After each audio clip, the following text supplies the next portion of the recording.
एक बार एक इंसान अपनी ज़िंदगी से बहुत परेशान था। वह हर समय अपने आप को कोसता रहता था कि क्या ज़िंदगी मिली है मुझे, क्या जीवन है। हर परेशानी मेरे साथ ही है, हर दुख मुझे ही आकर घेरता है, हर झंझट मेरे ही सर पड़ती है। एक दिन इसी तरह अपने आप को बैठा हुआ कोस रहा था कि क्या नसीब है मेरा, क्या किस्मत है मेरी, क्या ज़िंदगी है मेरी, कि तभी अचानक एक बाज अपने शिकार को पंजों में दबाए हुए एक पेड़ पर आकर बैठ जाता है और वहीं पर अपने उस शिकार को खाने लग जाता है। यह परेशान आदमी जब उस बाज को देखता है तो कहने लगता है कि क्या ज़िंदगी है इसकी, क्या जीवन जी रहा है मजे का। ना इसे खाने की चिंता, ना पीने की, ना पहनने की और ना ही परिवार की। शिकार करता है और मस्त खुली हवाओं में कभी इधर घूमता है, कभी उधर घूमता है, सारे दिन आसमान में उड़ता रहता है। असल ज़िंदगी तो यही है, जीवन तो ये जी रहा है। और फिर वो आसमान की तरफ देखकर ज़ोर ज़ोर से चिल्लाता है कि काश मैं भी एक बाज होता तो मुझे भी कोई दुख ना होता, मुझे भी कोई परेशानी ना होती, काश मैं भी एक बाज होता। जब वह 2 से 3 बार ज़ोर ज़ोर से चिल्लाता है कि काश मैं भी एक बाज होता तो मुझे भी कोई दुख ना होता, मुझे भी कोई परेशानी ना होती, तो अचानक आसमान में बिजली कड़कने लग जाती है और आसमान से आवाज़ आती है कि हे इंसान, क्या ये हमने सच सुना कि तू हमारी दी हुई ज़िंदगी से परेशान है और तू एक बाज बनना चाहता है। तो इस आकाशवाणी को सुनकर यह इंसान हैरान रह जाता है और आसमान की तरफ देखकर कहता है कि हाँ, मैं सच में अपनी इस ज़िंदगी से बहुत परेशान हूँ, क्योंकि हर परेशानी मेरे साथ ही है, हर दुख मुझे ही है, हर तकलीफ़ मेरे ही साथ है। तो आसमान से फिर आवाज़ आती है कि हे इंसान, एक बार फिर सोच ले, हमने तुझे बड़ी प्यारी ज़िंदगी दी है, लेकिन अगर फिर भी तू चाहता है कि हम तुझे बाज बना दें तो हम तुझे बाज बना देंगे, लेकिन अगर एक बार हमने तुझे बाज बना दिया तो फिर हम तुझे बाज से इंसान दोबारा नहीं बनाएंगे। तो यह आदमी तुरंत जवाब देता है कि मैंने अच्छी तरह से सोच लिया है कि मुझे बाज ही बनना है, और एक बार बाज बनने के बाद मैं दोबारा कभी नहीं कहूँगा कि मुझे इंसान बनना है। तभी ऊपर से आवाज़ आती है कि जैसी तुम्हारी इच्छा, और वह इंसान बाज बन जाता है। बाज बनते ही वह इंसान खुली हवाओं में उड़ने लगता है, कभी उड़ता हुआ इधर चला जाता है, कभी उड़ता हुआ उधर चला जाता है और सोचता है क्या मज़े की ज़िंदगी है। असल ज़िंदगी तो यही है, ना कोई चिंता, ना कोई परेशानी, ना कोई डर। वह सारा दिन ऊंचे आसमान में उड़ता रहता है, 2-3 मिनट पंख मारता है, उसके बाद पंख मारना बंद कर देता है और लंबे समय तक हवाओं में तैरता रहता है। इसी तरह हवाओं में तैरते हुए शाम का समय नज़दीक आ जाता है तो वह सोचता है कि मेरे पास रहने का एक ठिकाना भी होना चाहिए, मेरा अपना एक घर होना चाहिए जहाँ मैं रात में आराम कर सकूँ। तो यह सोचकर वह छोटी छोटी लकड़ियाँ इकट्ठा करने लग जाता है और एक ऊंचे पेड़ पर अपना घोंसला बनाने लग जाता है। एक एक लकड़ियाँ इकट्ठा करके वह अपने लिए एक सुंदर सा घोंसला तैयार कर लेता है और रात में उसी में सो जाता है और सोचता है सुबह उठकर शिकार भी करूँगा और सुबह उठकर फिर से मौज मस्ती भी करेंगे, खुली हवाओं में उड़ेंगे। सुबह होते ही वह शिकार की तलाश में निकल पड़ता है, हवाओं में उड़ता रहता है। ऊपर से जाकर देखता है कि कहीं ज़मीन में मुझे कोई शिकार नज़र आए तो मैं तुरंत जाकर उसे दबोच लूँ और वहीं पर खा लूँ, लेकिन उसे कोई शिकार नज़र नहीं आता। काफ़ी समय बीत जाता है, वह लगातार ऊंचाई से शिकार को ढूंढता रहता है, लेकिन उसे कोई शिकार नहीं मिलता। फिर पास ही एक जंगल होता है, यह उस जंगल में चला जाता है, यह सोचकर कि शायद वहाँ कोई अच्छा सा शिकार मेरे हाथ आ जाए। यह जंगल के ऊपर उड़कर शिकार को ढूंढता रहता है, जंगल के अंदर जाकर भी शिकार को ढूंढता है, लेकिन इसे वहाँ भी कोई शिकार नहीं मिलता। शाम का समय नज़दीक आ जाता है तो मायूस होकर वापस अपने घोंसले की तरफ लौट रहा होता है कि रास्ते पर थक कर एक पेड़ के ऊपर बैठ जाता है। जब यह उस पेड़ के ऊपर बैठा होता है तो उसकी नज़र एक बीमार चिड़िया पर पड़ती है जो कि घायल अवस्था में होती है। यह तुरंत जाकर उसे दबोच लेता है, उसके पंख निकालकर अलग कर देता है और उसे खा जाता है। उस चिड़िया को खाने के बाद वह अपने घोंसले की तरफ उड़ जाता है और रास्ते में सोचता है कि चलो बीमार चिड़िया ही सही, लेकिन कुछ तो खाने को मिला। वह अपने घोंसले पर पहुंचकर आराम करने लगता है और सोचता है सुबह एक अच्छा सा शिकार पकड़ूंगा और अपनी भूख मिटा लूँगा। जैसे ही सुबह का प्रकाश होता है यह निकल पड़ता है अपने शिकार की तलाश में। हवा में उड़ता रहता है, लेकिन आज फिर कोई शिकार इसके हाथ नहीं आता। काफ़ी समय बीत जाता है, यह ऊंचाइयों पर जाकर अपनी तेज नज़रों से शिकार को ढूंढने की पूरी कोशिश करता है, लेकिन इसे कोई भी शिकार नज़र नहीं आता। फिर यह पास के उस जंगल की तरफ चला जाता है, लेकिन इसे वहाँ भी कोई शिकार नहीं मिलता।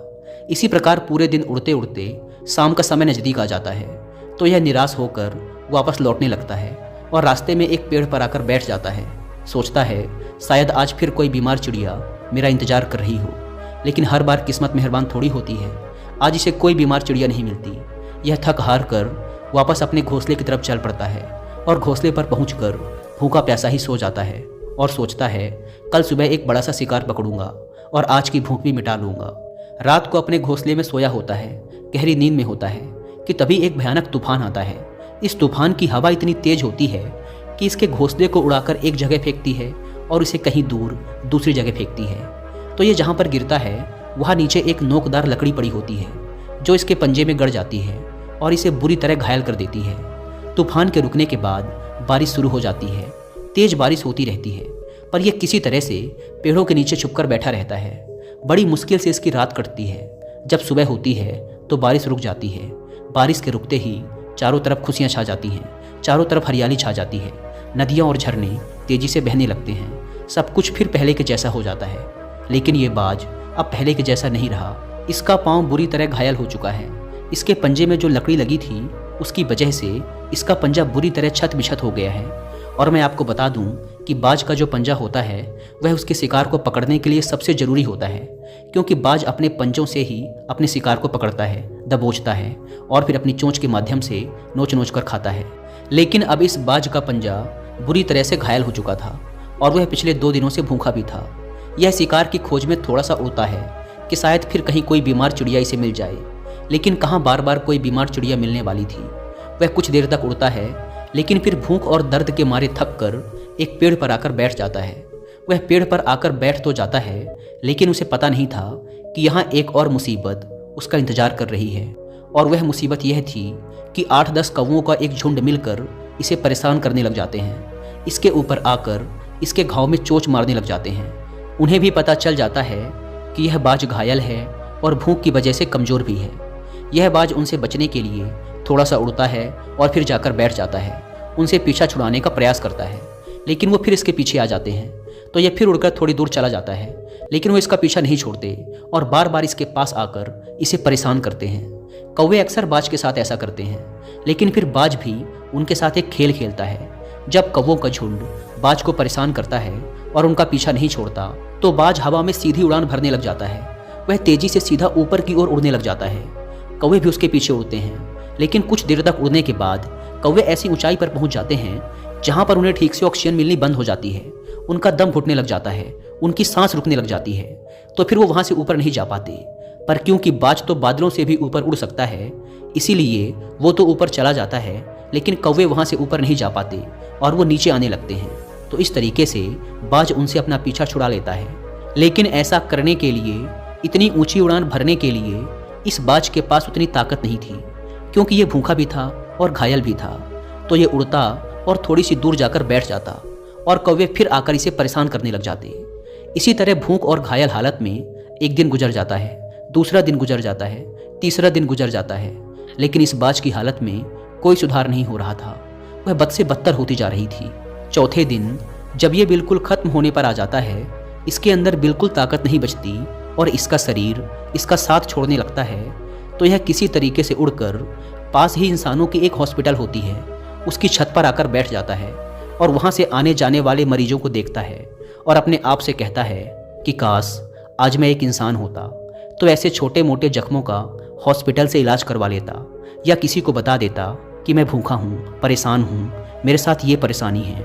लेकिन आज मैं एक ऐसा बेजुबान परिंदा हूँ जो किसी से कुछ नहीं कह सकता, किसी को अपना दुख नहीं बता सकता, किसी से कोई मदद नहीं मांग सकता। यही बात सोचकर वह उसी छत पे अपना दम तोड़ देता है। वह अपनी जान की कुर्बानी तो दे जाता है, लेकिन साथ ही साथ हमें यह सीख भी दे जाता है कि आपको जैसा बनाया गया है, आप जैसे भी हो उसी में खुश रहो और उसी में बेहतर करने की कोशिश करते रहो, ना कि इस बात से परेशान रहो कि काश मैं ऐसा होता, काश मैं वैसा होता, काश मैं ये बन जाऊँ। आपको जैसा भी बनाया गया है आप उसी में अपना सर्वश्रेष्ठ करने का प्रयास करते रहो। दोस्तों, ये कहानी तो काल्पनिक है, लेकिन हमें जीवन का एक बहुत ही महत्वपूर्ण नियम सिखाकर जाती है कि हम जैसे भी हैं अच्छे हैं, बस हमें उसी में अपना सर्वश्रेष्ठ करने का प्रयास करते रहना चाहिए। धन्यवाद।